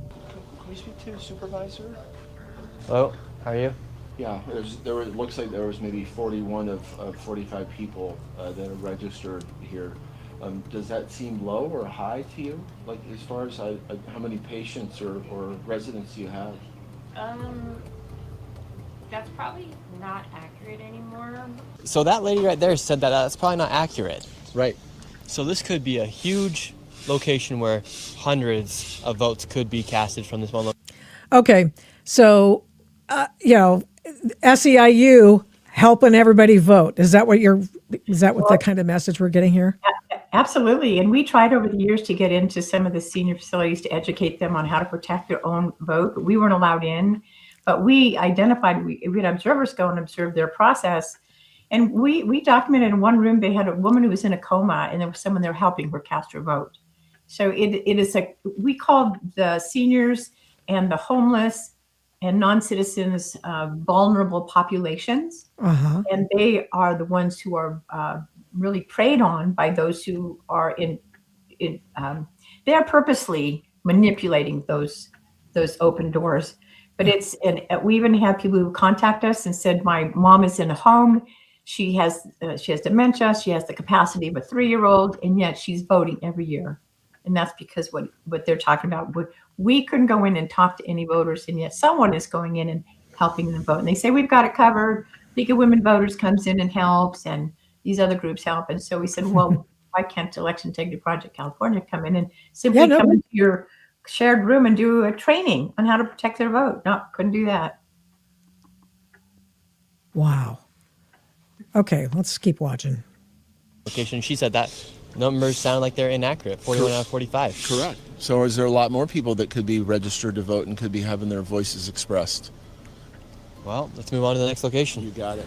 Now we're here in the University of San Diego because they got lots of voters here, but what's the deal with this location?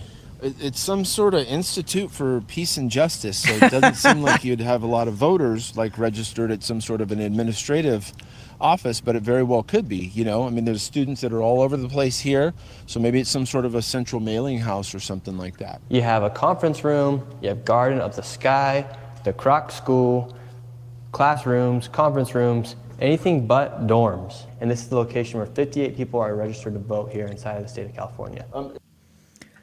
Well, the big problem with colleges is students are told in their classrooms and then get out the vote or register to vote. They're being told that they can register to vote, but they're never asked, are you here on a scholarship from another state? Because if they are on a scholarship from another state, then they can't register to vote in California. They have to register to vote in their home state. And if they do register to vote and vote in California, they can lose their scholarship. And we provided that information for years, warning the colleges and the Secretary of State and asking them to pass laws that will protect students who are here on scholarship. But that's never been, and it's never looked into. But yeah, we found the colleges were a huge harvesting area where kids were being told by their teachers to go vote, and if they voted for this person, they'd get extra credit. So we have lots of incident reports of students saying, well, I'm here to vote, and I was told if I voted for so-and-so, I'd get extra credit, and so I'm in line to vote. Yeah, Wow. but again, nothing's been done about it until now, and that's where I'm excited that we have years of hard copy citizen incident reports, EIPC incident reports, signed under penalty of perjury, of stories just like what I'm describing to you, proving that vulnerable populations are in fact being manipulated. Let's keep watching. Is this like a central mailing location, like this building for students and stuff? No, this one is not. So we do have a mail center. Because right here on the John B. Kroc Institute for Peace and Justice, it says we had 58 registered to vote, and 50 people voted from this location. So is 5998 Alcala Park? You're saying is is the that entire university. is the entire university? So where do the ballots go? I have no clue. I've never seen them. So far, we're 0 for 2 as far as getting any clarity about where these votes are being cast from here. Yeah, or any sort of real clarity. And at these locations, when there's only around 40 to 50 people registered to vote, in locations where there's hundreds and thousands of people, it leaves lots of room for speculations, especially when nobody actually knows what the real count is and where the votes are being casted from. And just a reminder, all this information from Urson is the most up-to-date information from the Secretary of State of California as far as the voter rolls go. The fraud continues. Now we're outside of a extra space, a storage unit location. Here, 5 people are registered to vote. Correct. Did they cast their votes? 3 of them did in the 24 election, then we had 1 that cast a ballot in the 2020 election, and 1 that's never voted. The point is that unless this is a primary residence, right, or where you can sleep, right, which no one's supposed to by law allowed to sleep in their public storage unit, then this is not a legal registration. And these are the things that the county continues to let slip through the cracks. Linda Paine. This happens a lot, doesn't it? Well, since 2012, we've been documenting that same thing. We've had, in 2014, we had 2 mailbox stores contact us and ask, what should I do with all these ballots in box number 5, for example? And one said, I've got 50. In box 5, that's supposed to be a resident. Another one said, I've got 100. What do I do? And so we said, well, you've got to give them back to the registrar of voters. But the question is asked, how did 50 to 100 ballots get mailed to one post office box? And who forgot to pick them up? Because whoever forgot to pick them up let the cat out of the bag, but that's what some organized effort is doing. You know, I've heard over the last, I guess maybe it was a 2020 election, there were, multiple ballots going to apartment complexes, and people would go in there and then they'd take the ballots and they'd have them delivered, and then they'd go in and whoosh, grab them and vote them. Right. That's where a lot of people will have their mail sent to a post office box, because if their apartment complex is not secure.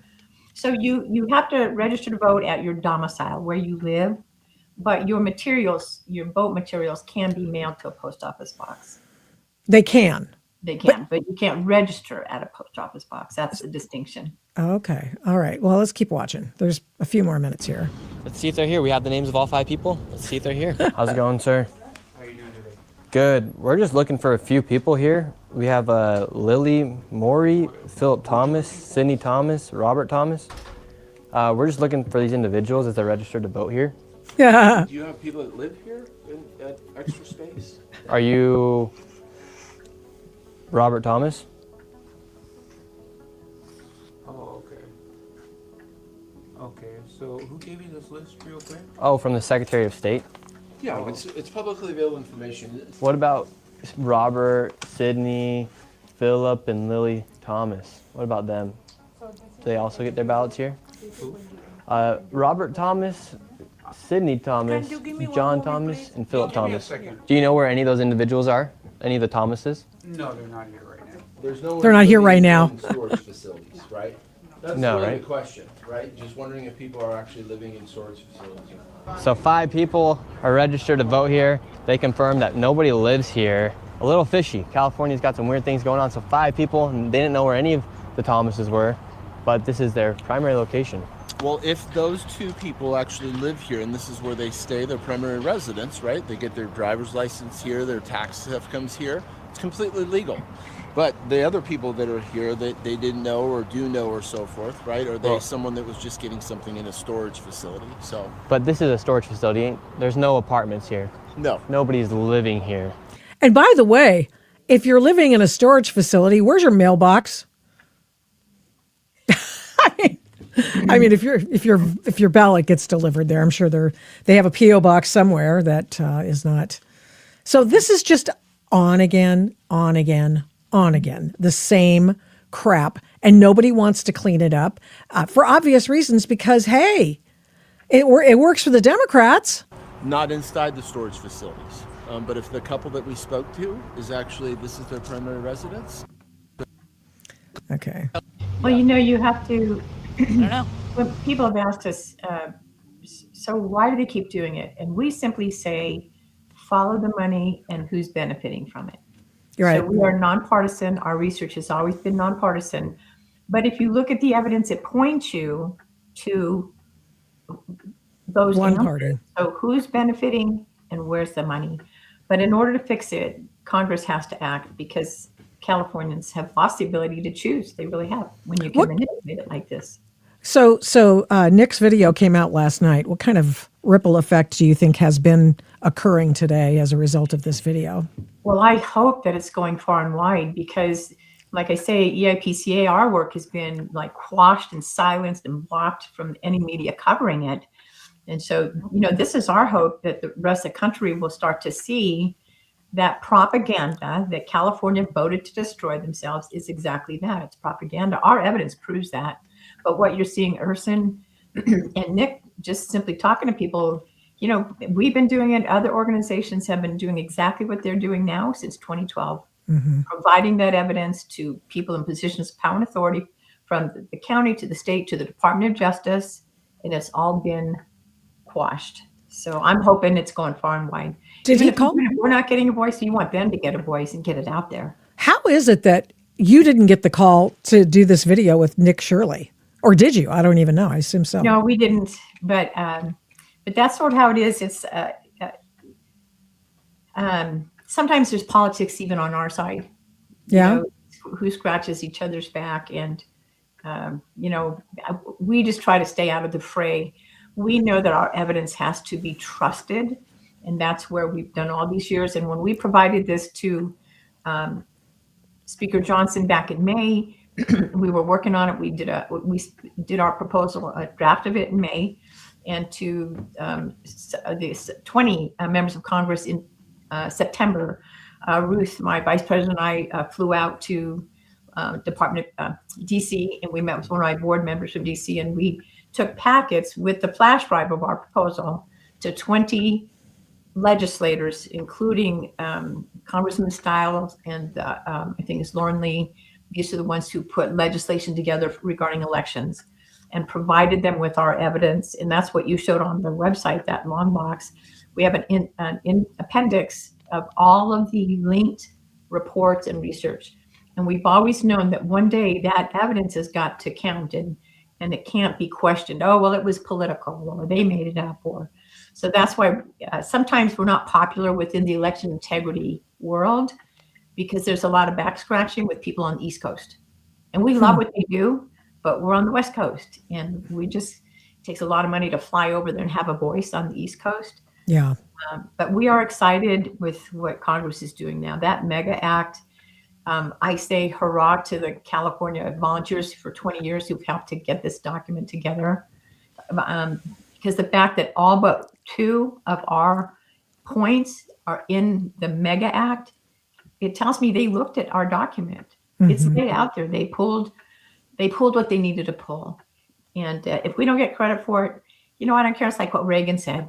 If you don't get credit, but the job gets done, our goal is to save the country, that this evidence save the country and prove that without an election system that is like a vault, it can't be manipulated, we will lose our country one day. Let's watch the last couple of minutes of Nick Shirley's report because it's highly entertaining and it's an eye-opener. What are you trying to do, or what are you trying to prove? Yeah, so so you have to be registered where you live, right? Where your primary residence is. And so if you've got a primary residence that's a UPS store, there's a real tiny houses, inside the UPS store for people to live in. Probably. What's your guys' affiliation? my name's We're just Nick citizens. Shirley. Yeah, Could you live inside a P.O. box? No. So do you think it's a little strange that here in California you have lots of people who are registered to vote from these P.O. boxes, meanwhile you don't even have to show your ID when you go and vote? I don't want to be part of the whole MAGA storyline. Thank you. This isn't a MAGA storyline, ma'am. This is just the straight up facts. Now we're going in. How are you guys doing? Yeah. You're not allowed to be here. Can you step outside? Could we talk to somebody? No. Can you step This is super important. Yeah, can you step outside? It has to do with our elections here, ma'am. Okay, outside. Can someone come and talk to us? Is Gloria here by chance? Because she's 100 years old and she voted last election from here.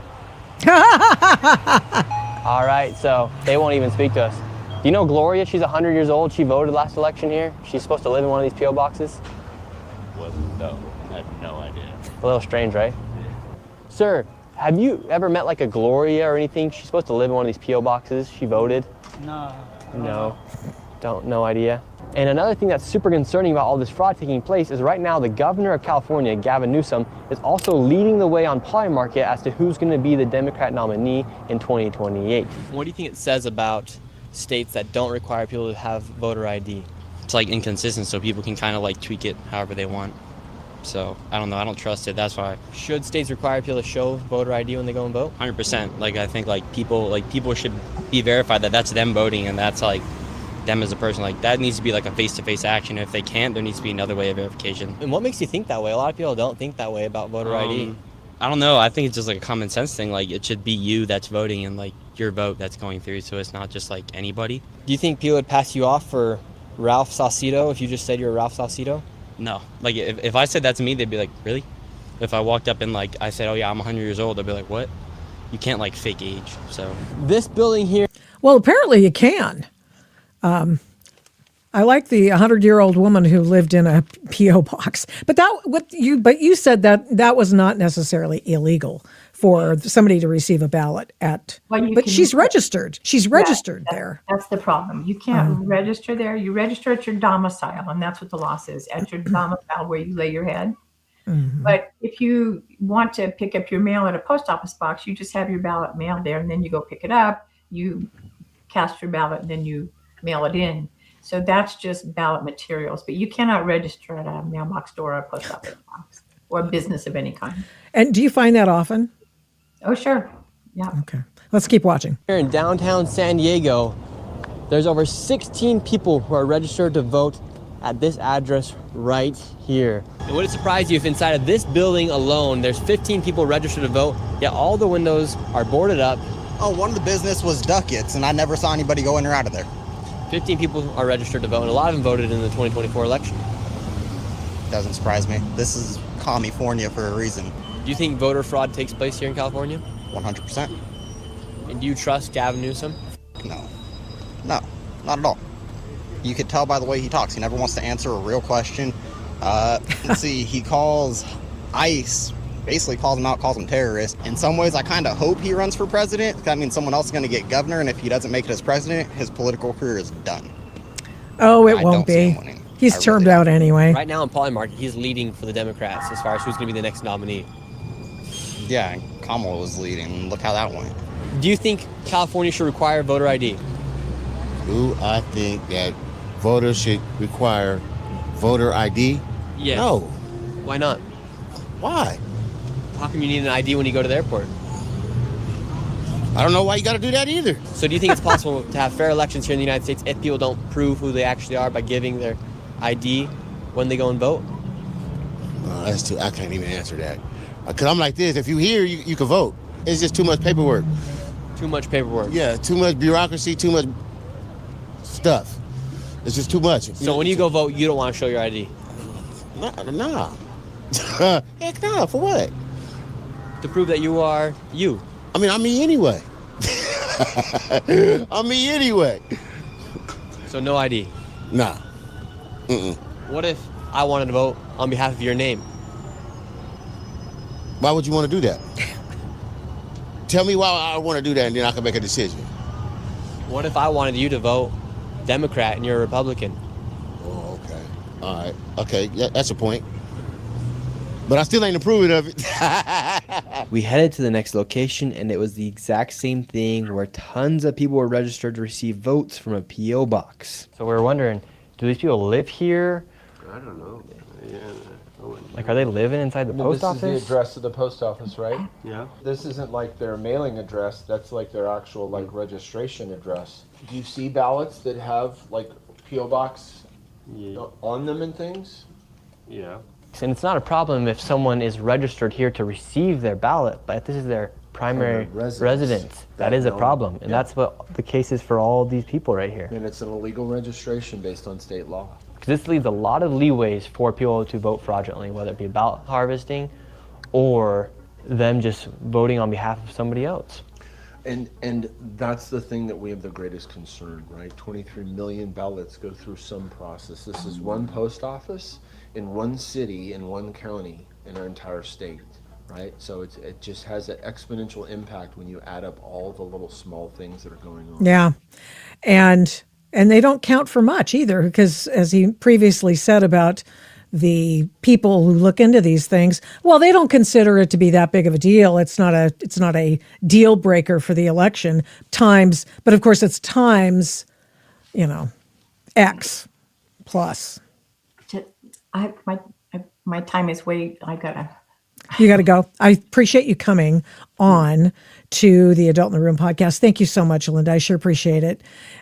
So the same crimes, the same fraud, the same thing over and over and over again. As you can see, there's a lot of issues with these voting rolls and a lot of inconsistencies. And one of these inconsistencies is people over the age of 100 years old that are eligible to vote. For instance, there's a lot of people over the age of 125. And in this video, we just filmed around a 15-mile radius. So imagine what it's like all across the state of California. And now let's go see if there's actually 126-year-olds voting in California.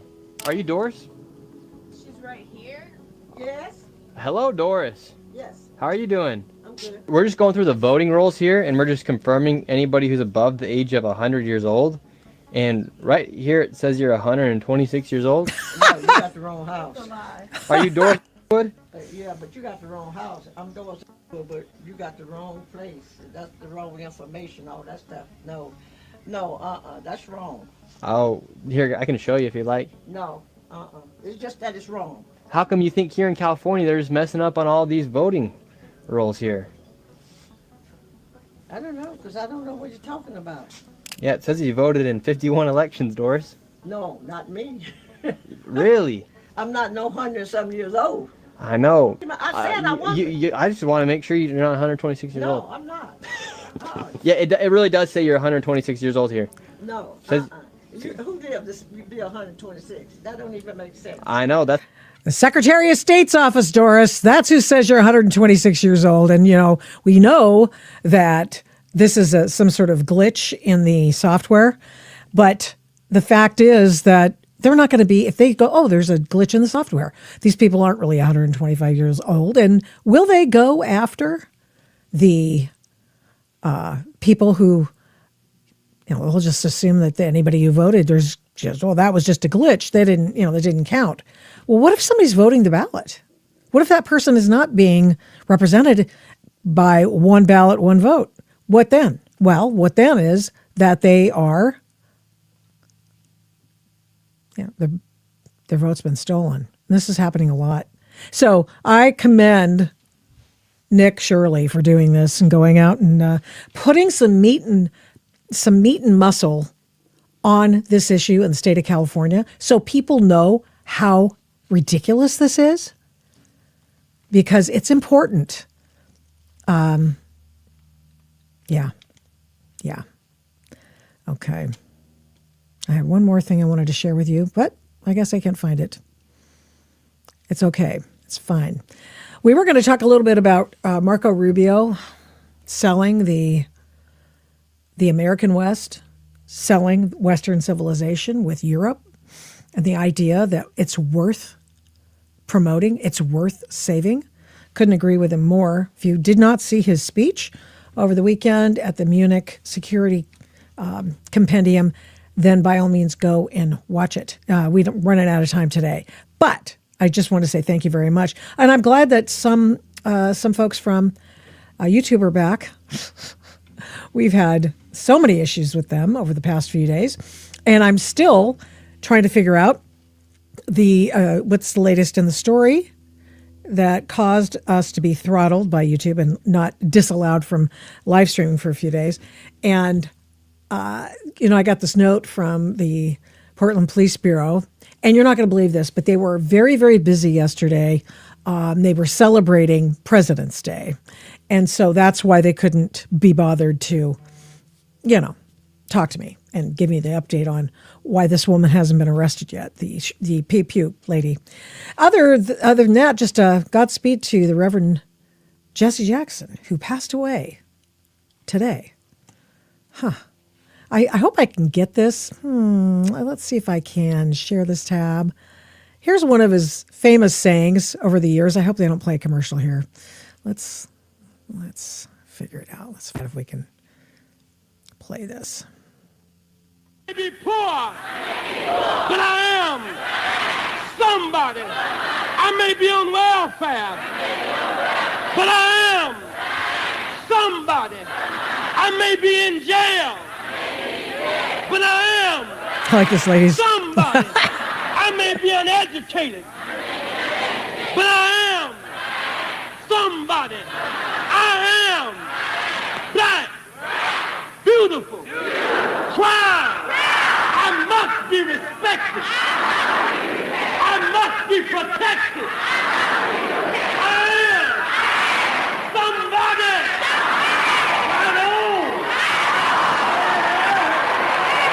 Oh, so Jesse Jackson getting up the crowd going, and he did a lot of positive things for the black community, I imagine, and fantastic. What a legacy. I remember when he ran for president in 1988, and I was happy to see it because he actually made it far more interesting, making it a 3-person race. I was trying to remember who was running against him then. Maybe it was H.W. Bush, and I don't remember who the Democrat was, but he comes as I think it must have been an independent. Anyway, he made things much more interesting. And in recent years, he's been sort of on the sidelines as the Benjamin Crumps of the world, and others have created a model to make money from, race grifting, if you will. Crump does for sure. But he's sort of been put on the sidelines, but now he's gone to his great reward. So God bless and Godspeed. All right. You have a great week, and I'll see you on Thursday where we're going to unpack the Jeffrey Epstein files a little bit more because there are millions of the files, but so interesting. And the letter to the CIA asking for more information about Jeffrey Epstein's connection to the CIA, confirmation that Jeffrey Epstein thought he was a spy for the Mossad, and much, much more. And we'll be back here again, 1 p.m., 12:55 p.m. Pacific, for as long as it takes to get through it. All right. See you on Thursday. Thank you so much for watching and listening to this episode of the Adult in the Room podcast. We do not take you for granted. We appreciate every single person who tunes in every week to listen and watch this program. We're here every Tuesday and Thursday, live streaming on Rumble, and then on every other podcast platform shortly thereafter when we can port it over and get it over there as soon as we can. All the shows can be found at victoriataft.com, where the censorship regime has been banned by me. Follow me on social media at these names: Victoria Taft, the Adult in the Room podcast, and the Victoria Taft Show. Send media inquiries, or any others for that matter, to victoria@victoriataft.com. And here's a big ask. Would you please subscribe, share, like, comment, recommend, and give this program a 5-star rating where you can? We really appreciate it. We do not take that for granted either. Follow my work at, you guessed it, victoriataft.com. PJ Media, I write tons over there. Flamingo Audiobooks, and of course the radio. I don't do this alone. This show is produced and engineered by Overall Media. 1A Cast is responsible for some of the Adult in the Room podcast's imaging. Logo design by Hageman Creative. The Adult in the Room podcast is produced at Flamingo Road Studios. All rights reserved.